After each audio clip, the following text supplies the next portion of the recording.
السلام علیکم ورحمۃ اللہ۔ آج شجاع بھائی ہمارے ساتھ ہیں، ہماری خوش قسمتی ہے،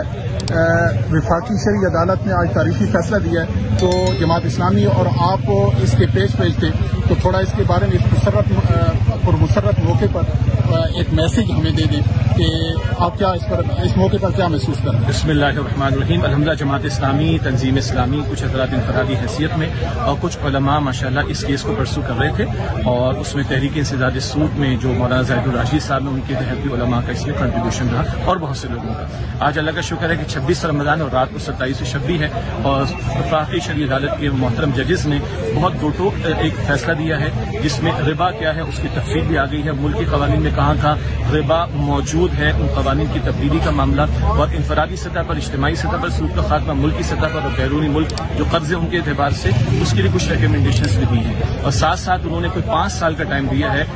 دسمبر 31 2027 تک کا، جو کہ ہمارے نزدیک زیادہ ٹائم ہے، 75 سال گزر چکے ہیں، لیکن کچھ ریکمنڈیشنز ان کی کہ کچھ چیزیں فوری ختم ہو سکتی ہیں، یعنی ان کو اسلامائز کیا جا سکتا ہے، اسلامی شریعت کے مطابق لایا جا سکتا ہے، وہ ڈیٹیل ججمنٹ تو آ جائے گا۔ اب اصل میں بات یہ ہے کہ حجت پوری ہو گئی ہے، اور کئی سالوں کی پھر سے ہیئرنگ کے بعد ایک بڑا فیصلہ آیا تھا، آپ کو یاد ہے 2001 کے لگ بھگ جو سپریم کورٹ کے چریدہ پہلے بینچ کا تھا، اس کے بعد پھر اسٹے کا معاملہ ہوا، یا پھر اس کے بعد پھر ریورٹ ہو گیا معاملہ وفاقی شرعی عدالت میں، پھر وہ معلق رہا، پھر 2013 سے جو سماعتیں شروع ہوئی تو آج 2022 میں ڈیسیژن آیا۔ اب اصل بات کیا ہے کہ ججز نے تو فیصلہ دے دیا، حکمرانوں سے ہمارا تقاضا ہے کہ وہ اللہ کا خوف رکھتے ہوئے اور پاکستان کی اگر سالمیت چاہتے ہیں تو اللہ اس کے رسول سے جنگ کا خاتمہ کیا جائے اور فوری پیش قدمی کا معاملہ ہو، اور عوام سے ہم چاہیں گے اور ہماری دینی جماعتوں سے چاہیں گے، علماء کرام سے بھی، کہ وہ ایک آواز بلند کریں، جس کو ہم کہتے ہیں پبلک پریشر کو ڈیولپ کرنا، عوام کی طرف سے بات آنی چاہیے، ممبر سے بات آنی چاہیے، دینی جماعتوں کی طرف سے بات آنی چاہیے، اور پرزور مطالبہ ہونا چاہیے سود کے خاتمے کے اعتبار سے۔ تو اللہ کی ذات سے امید ہے کہ اگر ہم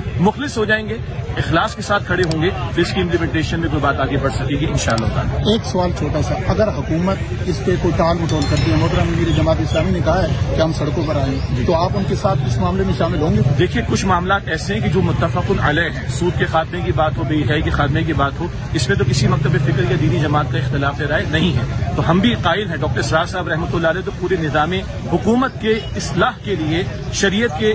قیام کے لیے تحریک کی بات کرتے تھے، پرامن تحریک، سڑکوں پر آئیں لیکن پرامن لوگ ہوں، منظم لوگ ہوں، جو اپنی ذات پر تو شریعت کو پہلے نافذ کریں، تو ایسا کوئی پرامن معاملہ جس کو ہم کہیں کہ حکمرانوں سے تقاضا اور مطالبہ کرنے کی بات ہو، وہ ہم سمجھتے ہیں کہ ہم سب کو مل کر کرنا چاہیے، اس میں کوئی خطا، کوئی اختلاف رائے نہیں ہو سکتا۔ بہت شکریہ، بڑے آپ لوگ، آپ کی وہ منتظر ہیں، بہت